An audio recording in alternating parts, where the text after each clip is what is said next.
Hey everyone, Mr. Voikin here. This is lesson 2.3. We're going to be finding a quantity, so a number, a value, if the percentage is already known. So right here it's stating that 12% of something is 60. Okay, so really if I rewrote that out as 12% of something is $60. Now it's a little bit easier to understand that way. So it's a little bit easier if we rewrite this sort of algebraically. So about 12% is going to be 0.12. Of means times, and this sort of square is going to be our variable. So it's going to be 0.12 times a variable, we'll call it x. So that would be 0.12x.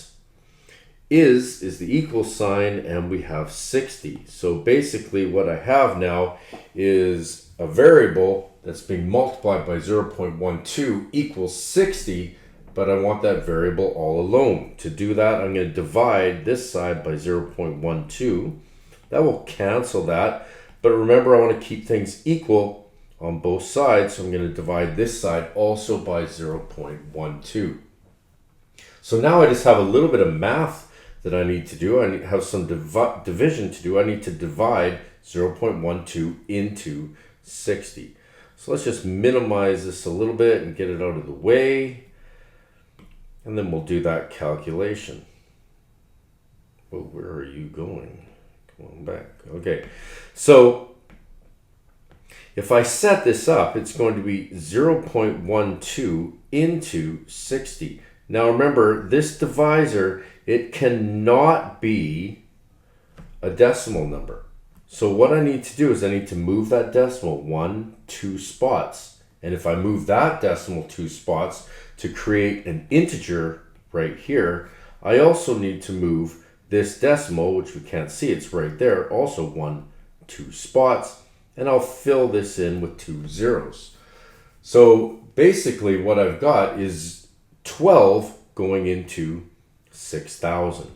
Now it's a little bit easier to do the math, and I'll get the decimal in the right place. So 12 does not go into 6, but it goes into 60 5 times. 12 times 5 is 60, and now I've just got a bunch of zeros left over here, so I need to fill in those 2 spots so I can get over to that decimal. So the answer that we get here is that 12% of 500 is 60. Okay, let's move to the next question, which is basically the same thing. It is now stated that 8% is 56.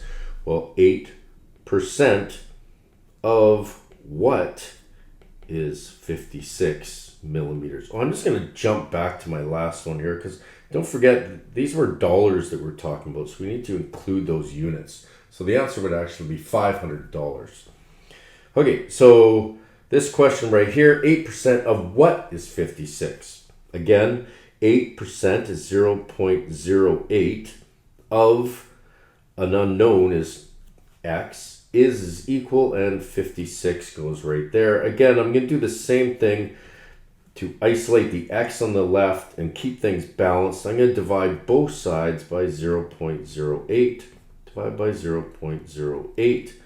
Cancels on the left, and I get x equals, well, whatever this calculation is, by dividing 0.08 into 56. So again, we'll just minimize this down, move it out of the way, and we'll do the math. Okay, so we have 0.08 going into 56. I'm going to move the decimal 2 positions right there, which means I'm going to move this 2 positions and fill in those zeros. So now what I have is 8 being divided into 56. 100, sorry.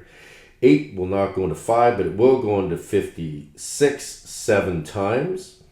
And 8 times 7 is 56. And what we end up with is, again, a bunch of zeros left over. And so the answer is 700. Let's not forget our units this time. So the final answer is going to be 700 millimeters. Okay, and we're just going to continue for one more example. And it's exactly the same thing. So it is stated that 60% is 10 liters. Okay, so again, 60% of what is 10 liters? And 0.6 x is 10 equals 10. Divide both sides by 0.6. Cancels on the left, and I'm left with x equals, again, whatever that calculation is by dividing 0.6. Be careful, those decimals sometimes are hard to see.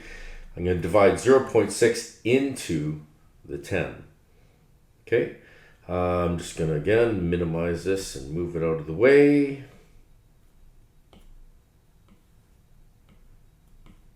Okay, good. And we're going to divide 0.6 into 10. Okay, so in this case, we've got, let's see, 0.6 going into 10. I'm going to have to move this decimal once so that this divisor is an integer, not a decimal number.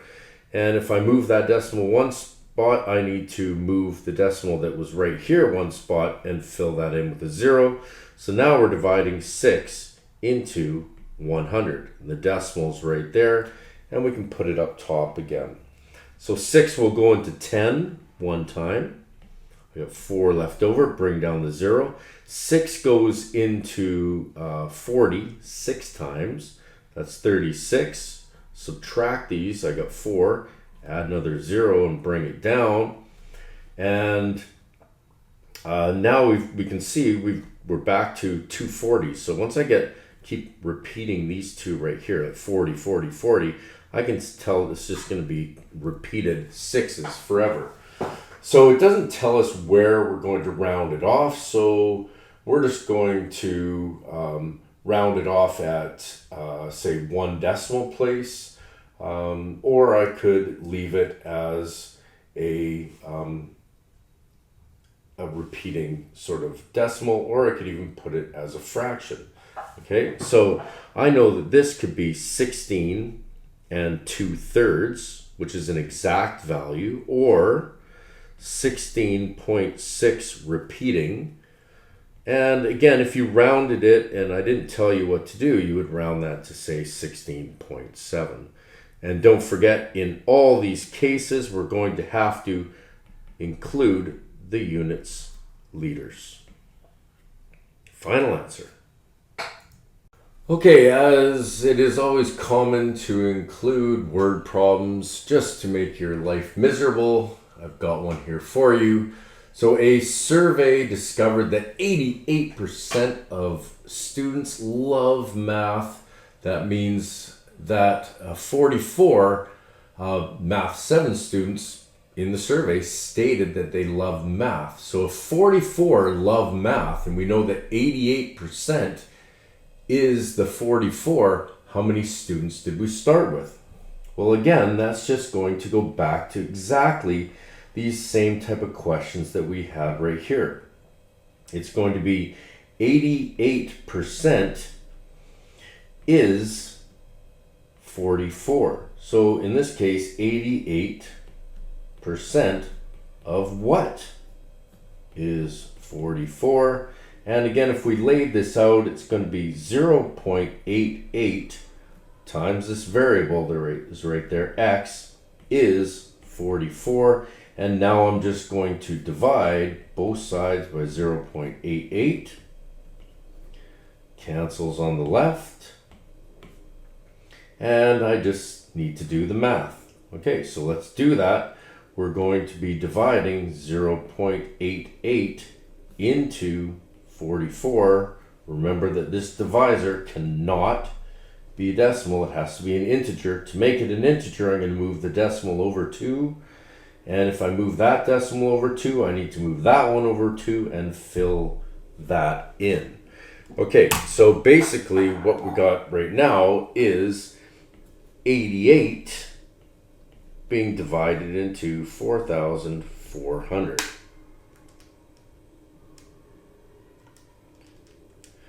Okay, so what I want to do is go, well, will 88 go into 4? No. Will it go into 44? No. Will it go into 440? Yes. How many times? Okay, well, I'm going to try 6 times. So 88 times 6. 6 times 8 is 48 times 6. Or, sorry, put the 4 up top. 6 times 8 is 48 again. Plus the 4 is going to be 52. My number's too big, so it can't be 6. I'll try 5.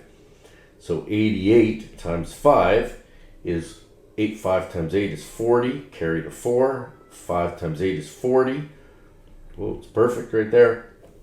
So 5 goes into there, and I got 440. Leaving a 0 there, bring down the other 0. We still have 0. So 88 cannot go into 0, or it goes in there 0 times. So what we end up with is the number 50. So we need to go back to our question. It's a word problem saying, what are the total number of math students? So in total, there are 50 math students. And that is the final answer. Okay, so that is the end of the lesson, and we will see you in class.